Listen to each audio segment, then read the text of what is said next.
I'm Shravan Kumar Pannala అండి. Okay, ఇది గతంలో అడిగినటువంటి మల్టిపుల్ చాయిస్ క్వశ్చన్. ఇందులో చూద్దాము. కార్పొరేషన్ ట్యాక్స్ అనేది రాష్ట్రం చేత విధించబడి వాటికే చెందుతుంది. కేంద్రం చే విధించబడి రాష్ట్రాలు వసూలు చేసేటువంటి రాష్ట్రాలు వినియోగిస్తారు.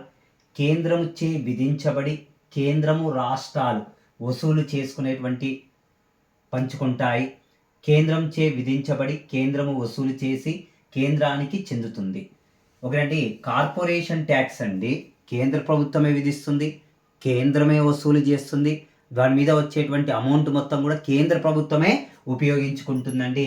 దీనికి ఒక చిన్న టేబుల్ చూస్తే సరిపోతుందండి. చూడండి, కేంద్ర ప్రభుత్వం ఇది ఉపయోగిస్తుందండి. కార్పొరేషన్ ట్యాక్స్ కేంద్ర ప్రభుత్వం విధిస్తుంది, వసూలు చేసేది కేంద్ర ప్రభుత్వమే, వినియోగించేది కూడా కేంద్ర ప్రభుత్వమే.